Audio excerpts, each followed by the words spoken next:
We're back with Donna Sceviour with Sceviour on Dentistry. What is the most affordable way for today's dentists to keep on top of and stay on the cutting edge of technology? Okay, that's so important, as we know, with everything advancing and everything's an email, a Skype, or something. So everyone's trying to sort of keep up nowadays. But the key word I want to focus on here, Ken, is affordability. Affordability probably shouldn't be the first word used in the sentence. I advise that many of my doctors not to make money the first consideration when selecting advancements or continuing ed courses they want to take. Understandably, it's definitely important to work within a budget, but it shouldn't be the primary factor in education selection.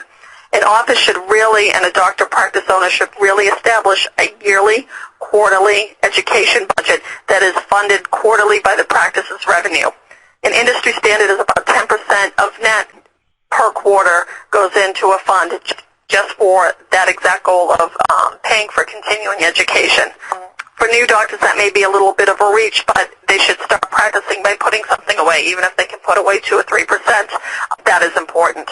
The dentist owners should outline what topics and technology they see themselves integrating or educating themselves on for the next year. So the owner's vision really should come first and make the plan, and it should be the framework for the educational training. So, in short, Ken, it's in this way that a practice doesn't spend more than it can afford, and that's how it becomes affordable. If it's a technology they are educating themselves on, then it must be a commitment for the practitioner to use it and train on it until they are totally proficient. A good example is that I see many times with CAD/CAM technology in offices, that have the $120,000 coat rack sitting in the corner of the room because they've never committed to the full investment of educating themselves properly to how to use it effectively, efficiently, and promote better patient health and restoration. So in other words, they can spend $5,000 or $10,000 or whatever the cost is on improving their ability to use the equipment, yet they don't do that, and the Right. equipment they spend a lot of money on just sits in the corner somewhere. Right, it really does. And there's no affordable continuing education if they haven't budgeted for it, and that's the first thing that has to be talked about and discussed. Do you find that most dentists probably don't spend that much money, or most people spending the 10% you're talking about? I think they spend it, but I joke that they spend it penny wise and pound foolish in some instances because they see a nice flyer or they see a nice destination program, and those are all great. I actually do some myself, and those offer great opportunities and team building as well. However, they may have no interest of introducing cone beam technology for another 2 years into their practice, but you know what? They may be struggling with composite placement and better materials, and maybe that would have been a better selection for that time in the practice. So those are the type of things that are identified by the practice owner. She creates that vision, they outline it, and sort of in a goal and a timeline and how they'd like to accomplish it.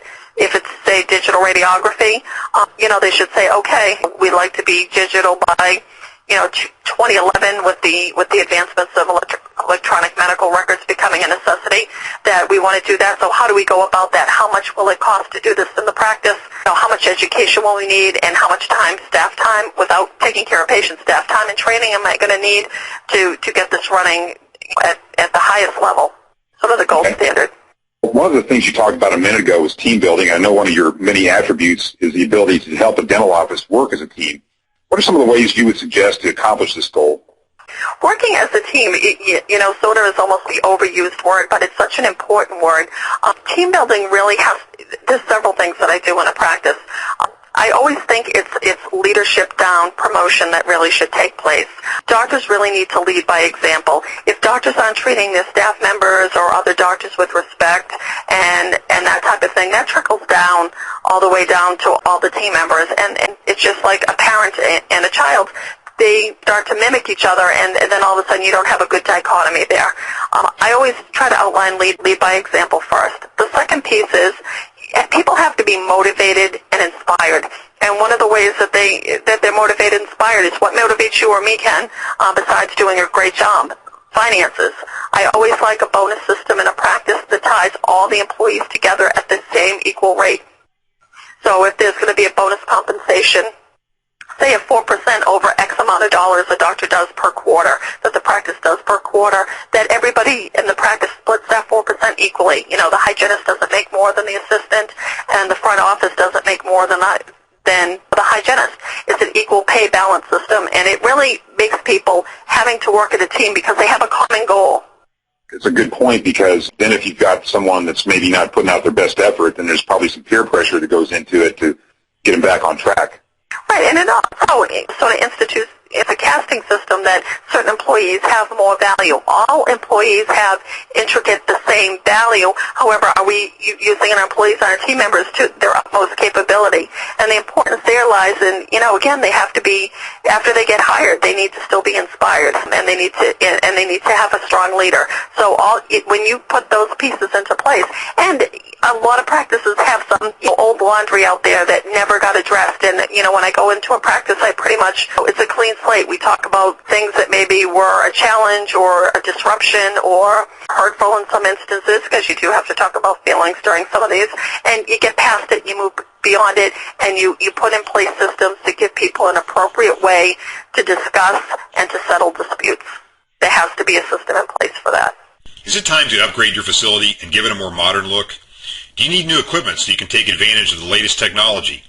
We offer up to 100% financing for practice remodeling, expansion, and new equipment. Check out dentalpracticecash.com, the only financing source you will ever need. That's dentalpracticecash.com.